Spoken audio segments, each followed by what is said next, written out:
नमस्कार, M prime के live show में आपका स्वागत है। मैं हूं आपके साथ वरुण गोयल। आज हम चर्चा करने जा रहे हैं बड़ौदा विधानसभा उपचुनाव पर। ये समझने की कोशिश करेंगे कि बड़ौदा विधानसभा का जो उपचुनाव है उसके मायने क्या हैं। क्या है बड़ौदा उपचुनाव का गणित, किसके हाथ लगेगी बाजी, सियासी समीकरण क्या कुछ कहते हैं। और उससे ज्यादा जरूरी एक बात कि जो भी नतीजे बड़ौदा उपचुनाव के होंगे उसके मायने क्या होंगे हरियाणा की राजनीति के लिहाज से। हमारे साथ डॉक्टर गुरमीत सिंह, राजनीतिक विश्लेषक, जुड़ गए हैं। गुरमीत जी, बहुत बहुत स्वागत है आपका। कुछ और मेहमान हमारे धन्यवाद। साथ जुड़ेंगे, उनको भी चर्चा में शामिल करेंगे। गुरमीत जी, बहुत जल्दी एक साल के अंदर ही दोबारा से एक सीट पर चुनाव हरियाणा में होने जा रहा है। इस सीट पर इस चुनाव के मायने क्या है जब गठबंधन की सरकार है? देखिए वरुण, कोई भी इलेक्शन जो होता है उसका कुछ ना कुछ सिग्निफिकेंस जरूर होता है। कई अर्थ उससे निकाले जाते हैं, पॉपुलैरिटी को देखा जाता है। खास तौर पर बाई इलेक्शन आम तौर पर सरकार के माने जाते हैं, हम्म। क्योंकि लोगों को ये लगता है कि जिसकी सरकार है प्रदेश में वही काम करवा सकता है आगे। तो अक्सर ऐसा होता है कि बाई इलेक्शन जो है वो सरकारें जीतती रहती हैं, खास तौर पे तब जबकि उनका कार्यकाल काफी बड़ा हो। जैसे आप जानते हैं कि हरियाणा में भी पूरे 4 वर्ष का कार्यकाल बाकी है इस मौजूदा सरकार को। और बड़ौदा में स्थिति रोचक लेकिन इसलिए है क्योंकि बड़ौदा में भारतीय जनता पार्टी कभी जीती नहीं है। हम्म। और ना सिर्फ ऐसा है बल्कि ऐसा भी है कि वो लगातार पीछे 4 इलेक्शन तो श्री कृष्ण हुड्डा ही जीत रहे थे, जबकि वो किलोई के बाद आए थे, यहाँ भारी उम्मीदवार माने जा रहे थे। फिर भी वो हरियाणा में जो विपक्ष के नेता हैं, भूपेंद्र सिंह हुड्डा जो पहले मुख्यमंत्री रहे 10 साल, हम्म। उनका गढ़ माना जाता है। और ये माना जाता है कि श्री कृष्ण हुड्डा को भी जिताने में उनकी भूमिका रहती थी। और वो क्षेत्र परंपरागत तौर पे, खास तौर पे जब वो मुख्यमंत्री बन गए तो वहां पर जो कार्य हुए और सारे, उसकी वजह से उनका और भी ज्यादा वो 2005 के बाद जब से हुड्डा साहब मुख्यमंत्री बने थे उसके बाद से और भी उन्होंने अपनी स्थिति मजबूत की। और हालांकि 2 बार चुनाव, आम चुनाव कांग्रेस हारी, लेकिन कुल मिला के जो हुड्डा साहब है उनकी वहां पर स्थिति मजबूत रही और वो जीतते रहे। अब हम्म। सवाल है इस इलेक्शन में, तो अगर कांग्रेस इतना गढ़ वहां पे रहा है तो भारतीय जनता पार्टी के अगर एंगल से देखें तो क्या सरकार का लाभ उठाकर, सत्ता में होने का लाभ उठाकर, उन्होंने पिछली बार भी, जींद में। हालांकि योगेश्वर दत्त राजनीति में नए थे लेकिन बहुत जाना पहचाना चेहरे थे, पहलवान थे। हरियाणा में आप जानते हैं कुश्ती और बॉक्सिंग, दो खेल, उसमें भी कुश्ती गांव गांव में रहती है।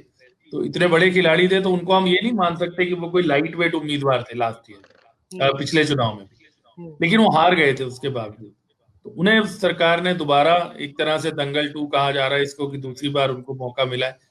तो सरकार का परिप्रेक्ष्य तो यही है कि अगर वो ब्रेक करेंगे तो खास तौर पर जो किसान एजिटेशन चल रही है उसमें हम्म। सरकार के पास एक तर्क जरूर आ जाएगा कि देखो भाई, एक ग्रामीण क्षेत्र में भी Bharatiya Janata party, that to Congress के गढ़ में, जहां लगातार चुनाव कांग्रेस जीती है, वहां आ जी। गए। तो मेरे हिसाब से अगर एक लाइन में कहूंगा बस, कि कांग्रेस के पास होने के लिए ज्यादा है, भारतीय जनता पार्टी के पास पाने के लिए ज्यादा है। क्योंकि अगर वो कहीं जीत गए तो वो काफी इसको भुना सकते हैं। और जी। कांग्रेस अगर हार गई तो फिर ये मैसेज जाएगा कि भाई, इतना परंपरागत गढ़ में भी बीजेपी सेंध लगा गई, रूरल एरिया में भी सेंध लगा हाँ, नहीं, ये तो सर जींद में भी हुआ था ना। वो सीट भी कभी बीजेपी ने नहीं जीती थी, लेकिन बाई इलेक्शन में निकाली, फिर दूसरे चुनाव में भी निकाल ली उन्होंने।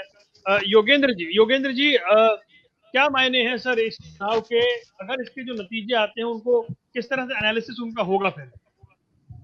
वरुण जी, देखिए, जो बड़ौदा का उपचुनाव है हम्म। उसमें कई चीजों में भिन्नताएं हैं। जींद इलेक्शन की तर्ज पे सत्ताधारी जो दल है वो उसी हिसाब से इस इलेक्शन को पहले एक रणनीति के तहत जीतना चाहता था।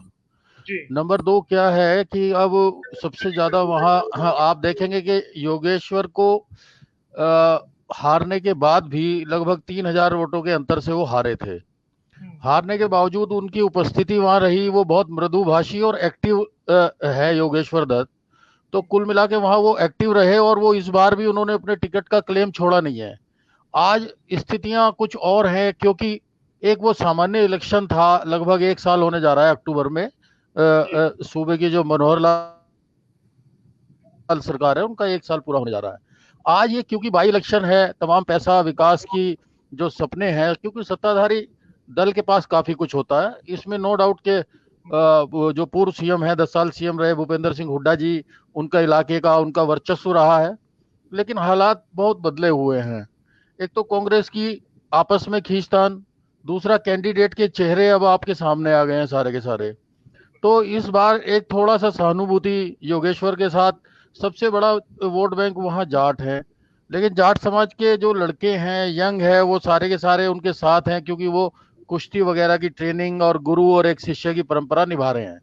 तो इस बार क्योंकि सारे के सारे स्टार प्रचारक और सरकार की पूरी ताकत एक असेंबली इलेक्शन पे, असेंबली की सीट पे लगी हुई है, तो आप वरुण जी मान के चले कि कहीं ना कहीं इस बार जो आत्मविश्वास है। कल मुख्यमंत्री की एक प्रेस कॉन्फ्रेंस थी, तो उसके बाद मैंने उनसे पूछा था कि ये जो इलेक्शन हो रहा है बड़ौदा में, आपने योगेश्वर दत्त पे दोबारा दाव लगाया है, जबकि वो पहली बार इलेक्शन हार गए थे। तो उन्होंने कहा कि नहीं नहीं, आप देखना रिजल्ट आएगा, हम भी यही हैं, आप भी यही हैं, और इस बार स्थितियां चेंज हैं। तो बड़े आत्मविश्वास से भरे हुए मुख्यमंत्री नजर आ रहे थे वरुण जी। जी योगेंद्र जी, मेरा तो मेरा इसमें एक सवाल है। मैं इसमें एक सवाल जोड़ रहा हूँ सर आपसे। जी क्योंकि श्री कृष्ण हुड्डा, क्योंकि गुरमीत जी बता रहे थे कितना बड़ा चेहरा थे, संभावना ये थी कि उनके परिवार में किसी को टिकट जाएगा। क्या यहाँ जी पर जो टिकट नहीं दिया गया, किस सोच के साथ आगे बढ़ी कांग्रेस? देखिए वरुण जी, जो श्री कृष्ण हुड्डा जी हैं वो हरियाणा असेंबली के मेंबर रहे, सीनियर मेंबर रहे, और भूपेंद्र सिंह हुड्डा के काफी करीबी व्यक्ति वो थे। लेकिन आप को मैं बता दूं कि उनका अनफॉर्चुनेट, उनके निधन के बाद लगभग 6 महीने होने वाले हैं। तो उनके निधन के बाद में उस सीट पे उनके जो जो विरासत में जो परिवार से जो लोग हैं, बेटे के टिकट की दावेदारी थी। लेकिन वो आप उसको मतलब किसी भी तरह से देख सकते हैं, वो राजनीतिक दल जो है वो तमाम तरह के गणित लगाते हैं। कई चीजें हुई, कई विवाद भी हो गए। तो मतलब एमएलए हॉस्टल में कुछ युवक थे, वो किसी नशे तस्करी की स्मगलिंग में, तो कई एपिसोड हुए। और उनका उनको एक कहा गया कि साहब उनके पोते थे ये जो एमएलए हॉस्टल के कमरों में वो एक ड्रग के मामले में कि कोई लड़का पकड़ा गया था। हालांकि उन्होंने उसका खंडन भी किया कि मेरा जो है कोई नजदीकी या मेरे उससे नहीं है। तो मतलब उनकी विरासत को संभालने के लिए कोई बहुत अच्छा चेहरा, ये बहुत सक्रिय राजनेता यंग जो है वो नहीं था। हालांकि उनके बेटे ने टिकट की दावेदारी की थी, उसके बावजूद तमाम पार्टियों ने, आप देखिए कि किस तरह से नए चेहरों पे दाव लगाया है। और योगेश्वर दत्त को दोबारा पार्टी ने मौका दिया है। तो कुल मिला के मैं समझता हूँ कि इस बार बिल्कुल सिनेरियो चेंज हुआ है वहां का। नहीं, लेकिन गुरमीत जी एक बात कह रहे थे, मैं आपको बताता हूँ। गुरमीत जी, दो जी चीजें हैं यहाँ पर। जेजेपी ने पिछली बार बहुत अच्छे वोट हासिल किए थे। जेजेपी बीजेपी के साथ है। वो वोट क्या ट्रांसफर हो पाएगा? क्योंकि गणित कुछ और कहता है। और जो अभी आपने किसानों का जिक्र किया था, तो क्या जेजेपी अपना वोट ट्रांसफर करा पाएगी बीजेपी को? ये परिस्थिति है क्या? देखिए, अगर हम जिस प्रकार से किसानों का एजिटेशन सामने आ रहा है, पंजाब और हरियाणा में आप जानते हैं सबसे ज्यादा प्रभाव उसका पड़ रहा है। ये तक कहा गया था कि भाई ये जो एक्ट है उसमें से पंजाब हरियाणा को केवल एग्जेम्प्ट कर दिया जाए, बाकी देश के लिए ये एक्ट ठीक हो जाए। उसके मद्देनजर तो जैसे मैंने कहा, अभी आपने देखा पंजाब में एक भारतीय जनता पार्टी के अपने प्रदेश अध्यक्ष थे, प्रदेश जो महासचिव थे, उन्होंने इस्तीफा दे दिया। ऐसी स्थिति में तो जेजेपी का वोट बैंक क्या, भारतीय जनता पार्टी के साथ जो किसान जुड़े हुए हैं, जो निश्चित ही जुड़े हैं, ऐसा नहीं है कि तो अगर भारतीय जनता पार्टी राज्य में ताकत में है, पावर में है, पिछली बार अपने दम पे वो मेजोरिटी लेके आए थे, तो हम ये कहते हैं कि ये ठीक है कि उनको जो नॉर्थ हरियाणा है उससे ज्यादा सीटें आई थी बीजेपी को। लेकिन ये मानना कि उनके साथ जो ग्रामीण हल्के में वोटर नहीं, ऐसा तो होता नहीं। और जब सरकार में वो है, उनको भी, अगर वो भी नाराज अगर हैं, तो उनको भी जोड़ के रखना पहले तो चुनौती है। जजपा की तो बात की बात है। और आप ये भी जानते हैं कि ये भी चर्चा चली थी कि जब दावेदारों की सूची बनी थी तो उसमें जजपा के भी नेताओं के नाम आगे आ रहे थे। तो अब सवाल ये है, अब आप जानते ही हैं कि, लेकिन ये समस्या जो होती है ना, ये दोनों तरफ है। इस तरह की समस्याएं तो आप जानते हैं कांग्रेस में तो नॉमिनेशन ही हो गया है। जो बार बार ये बात आ रही थी, हालांकि जो नए उम्मीदवार हैं कांग्रेस के, उन्होंने भी ये कहा है पब्लिकली कि वो हुड्डा साहब के विश्वास पात्र हैं और वो हुड्डा साहब ने उनको टिकट दिलाई है। लेकिन जो ज्यादा नाम पहले चल रहा था, वो भी जानते हैं आप कि उन्होंने नॉमिनेशन कर दिया है। और ऐसा उन्होंने दावा भी किया है कि मेरे अपने वोट हैं ये वो। अब अभी क्या आगे सिनेरियो बनेगा, क्या वो अंदर खाते हुड्डा साहब उन दोनों को बिठा पाएंगे, क्या समीकरण आएंगे, वो अगले 10 दिन में साफ होगा। लेकिन फिलहाल कांग्रेस के लिए भी ये चुनौती है, जजपा और भाजपा के बीच तो किसानों वाले मुद्दे पे आप जानते ही हैं कि पंजाब में तो अकाली दल ने साथ ही छोड़ दिया, जो इतना पुराना गठबंधन था। जजपा पे भी दबाव था, लेकिन उन्होंने फिलहाल ये स्टैंड लिया कि अगर एमएसपी को कोई आघात पहुंचेगा तो मैं जरूर स्टैंड लूंगा। तो अभी जैसे मैंने बताया कि जो और ये जो अलायंस पार्टनर हैं अभी, ये देखिए प्रदेश में ये बात किसी से छुपी हुई नहीं है कि ये ठीक है कि भारतीय जनता पार्टी की एक मजबूरी थी, क्योंकि उनकी सीटें कुछ कम रह गई बहुमत से, और उसकी वजह से उन्होंने अलायंस किया है। और तो कोई बहुत जिसे कहेंगे बहुत खुशी खुशी बात चल रही हो, ऐसा नहीं है। जजपा में भी आप जानते हैं कि अपने असंतोष भी सामने आए, बीच में आते रहे। तो इलेक्शन तो मुझे लगता है कांग्रेस और बीजेपी अपने जो उनकी अपनी व्यक्तिगत जो प्रतिष्ठा भी होगी उसमें दांव पे, और उनकी अपनी जो पार्टी की अपनी कार्डर स्ट्रेंथ है उस पे ज्यादा होगा। मतलब मुझे नहीं लगता जो आप बात कह रहे हैं कि जजपा के वोट पिछली बार, क्योंकि राजनीति का जो गणित है ना वो 2 और 2 4 वाला होता नहीं है। अगर हम जजपा के पिछली बार के वोट जोड़ दें और साथ में बीजेपी के जोड़ दें तो वो तो फिर आराम से जीत जाएंगे। लेकिन राजनीति में कई बार जुड़ने से नुकसान भी हो जाता है। अब जैसे मान लीजिए, मैं एक उदाहरण देता हूँ। मान लीजिए जो लोग दुष्यंत चौटाला से या जजपा के से सहमत नहीं है, मान लीजिए, और वो भारतीय जनता पार्टी के वर्कर थे, तो वो अब साथ आने से हो सकता है बिदक भी जाए।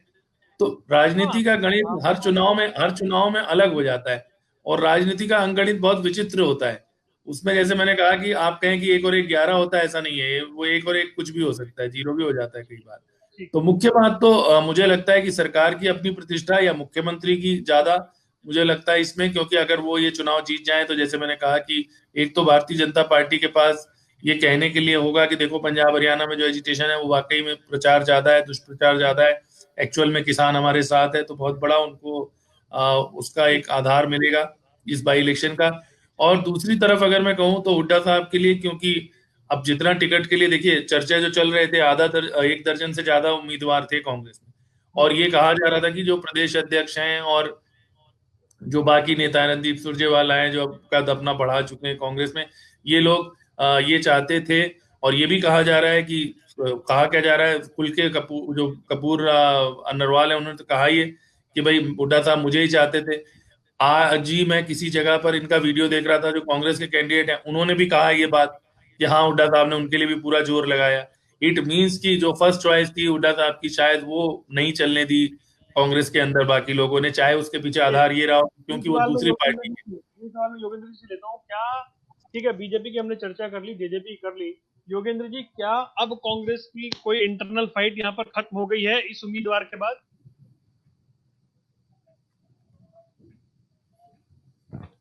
योगेंद्र जी,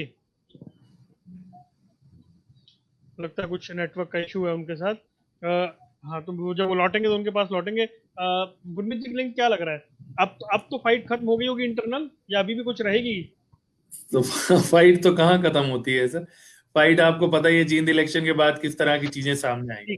अगर ये योगेंद्र जी, मेरा सवाल ये था कि अब जो कांग्रेस ने उम्मीदवार के नाम का ऐलान किया है, क्या वहां इंटरनल फाइट खत्म हो गई है कांग्रेस की या नहीं है?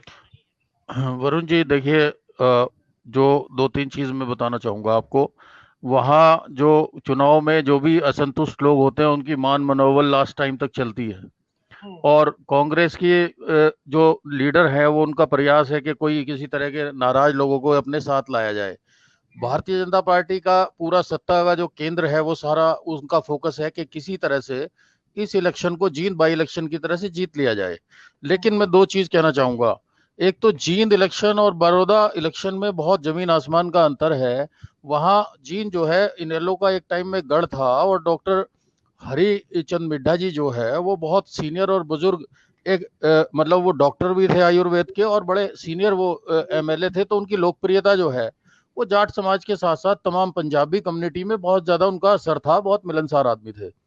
तो जींद इलेक्शन के बाद में बीजेपी को पहली फतेह इसलिए मिल गई क्योंकि डॉक्टर हरिचंद मिड्ढा जी का जो बेटा है डॉक्टर कृष्ण मिड्ढा, जो वर्तमान में एमएलए है, वो कृष्ण मिड्ढा जी जो है टूट करके इधर आ गए बीजेपी में एंड टाइम पे, और उन्होंने इलेक्शन भी कमल के फूल को हाथ में लेके लड़ा। बड़ौदा जो सीट है वरुण जी, बड़ौदा सीट में इंटरनल फाइट जो कांग्रेस के अंदर है वो है हमारे बड़े भाई और डॉक्टर गुरमीत जी जो है पुराने जर्नलिस्ट है और बहुत विद्वान आदमी है। पंजाब और हरियाणा में थोड़ा सा एक अंतर है डॉक्टर साहब। उसमें अंतर यह है कि पंजाब के सारे धुर, चाहे वो सत्ताधारी कांग्रेस पार्टी थी, कैप्टन अमरिंदर थे, तमाम वहां पे विपक्ष जो है कृषि बिलों के मामले में सारे के सारा, अगर सत्ताधारी दल किसी प्रदेश के अंदर कोई आंदोलन चलाएगा तो आप समझ सकते हैं कि लॉ एंड ऑर्डर की तमाम लोग जो है वो उधर अकाली जो है विपक्ष के कैप्टन अमरिंदर सिंह और सर आपका ऑडियो फ्रीज हो रहा है योगेंद्र जी। मैं लौटूंगा एक बार, आपका थोड़ा नेटवर्क का इशू भी नजर आ रहा है मुझे।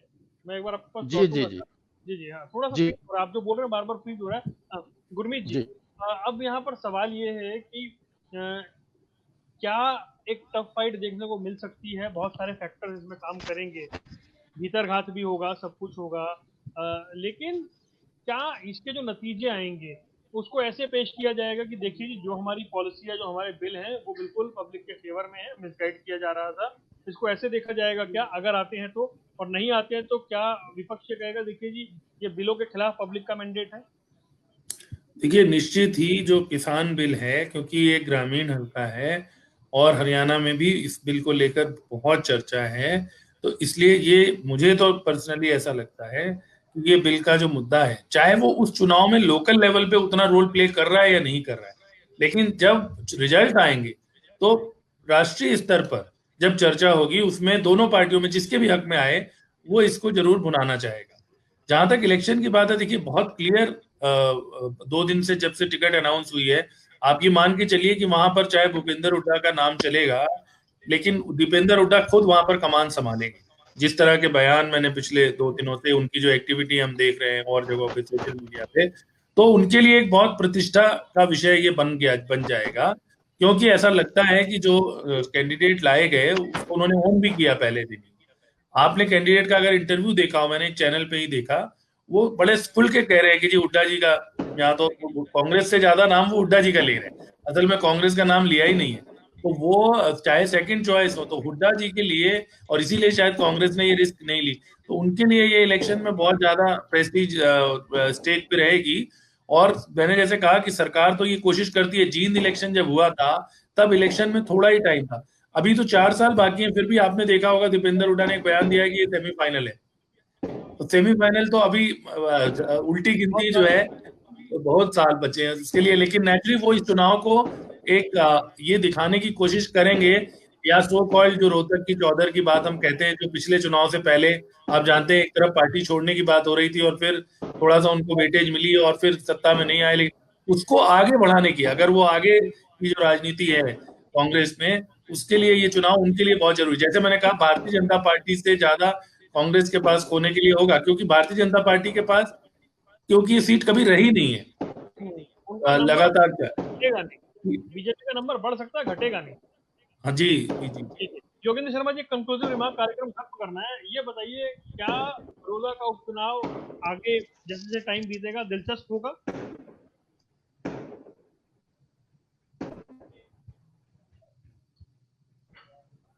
वरुण जी, आपकी जो आवाज है वो पूरी बात में सुन नहीं पाया, एक बार रिपीट करेंगे? हाँ, मेरा सवाल सर बिल्कुल आखिरी सवाल ये है कि बड़ौदा का चुनाव क्या वक्त बीतने के साथ दिलचस्प होगा? क्या उम्मीदवार डिक्लेयर होने के बाद अभी जो तस्वीर है, क्या इस चुनाव में और दिलचस्पी नजर आएगी?